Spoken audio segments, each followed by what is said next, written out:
terre se réchauffe et du coup ça peut poser problème. C'est une préoccupation pour aujourd'hui, pour notre vie, pour les enfants, pour le futur. Je pense qu'on ne peut plus rien faire pour éviter le réchauffement climatique. Tout ce qu'on peut faire, c'est juste le moins pire possible pour la planète. Plus tard, quand j'aurai vers les 30 ans, ce sera un peu mon problème.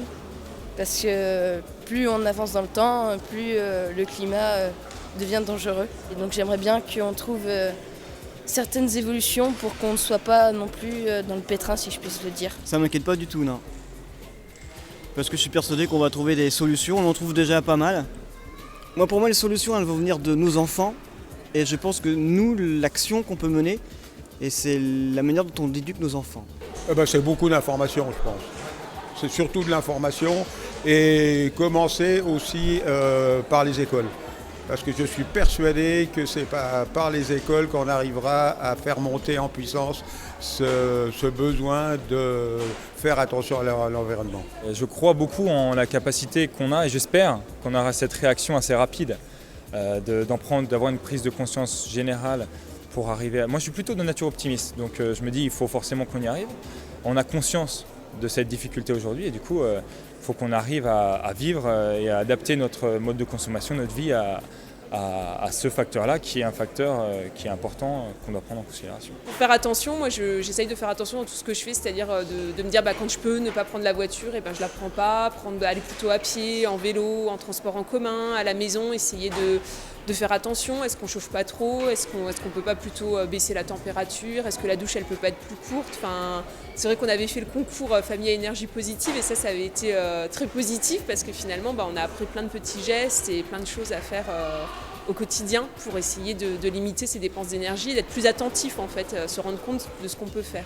Chaque jour je prends mon vélo pour y aller à la fac, donc ça c'est un acte, c'est un premier acte que je peux c'est-à-dire protéger la Terre et la planète de tout ce qui peut arriver à l'avenir. Moi je pense que ça concerne tout le monde, tout le monde va être concerné par ça. C'est vrai que moi je ne me rendais pas compte par exemple de ce qu'on pouvait... tout ce qu'on pouvait consommer en plus, rien qu'en laissant des objets en veille. Le problème climatique, je subis comme beaucoup de personnes. Je ne sais pas ce qu'on peut y faire. Il y a tellement de solutions que laquelle utiliser, je ne la connais pas. Moi, ce que j'aimerais, c'est que des prises de position soient vraiment concrètes et qu'il y ait de l'action réelle par rapport au bilan carbone déjà. Donc on sait qu'on peut faire autrement sur le carbone, sur le pétrole, sur toutes ces énergies fossiles. De cette COP21, c'est déjà que tout le monde soit d'accord sur le fait que c'est un problème qui n'est pas particulier, qui n'est pas un problème qui est propre à un pays, à certains pays qui ont des idées, etc. Mais qui a un sujet et qui a un problème commun à l'ensemble parce que ça impacte déjà l'ensemble des pays aujourd'hui. Moi j'attends de la COP21 que les institutions publiques reconnaissent les entrepreneurs qui mettent en place des solutions et les aident.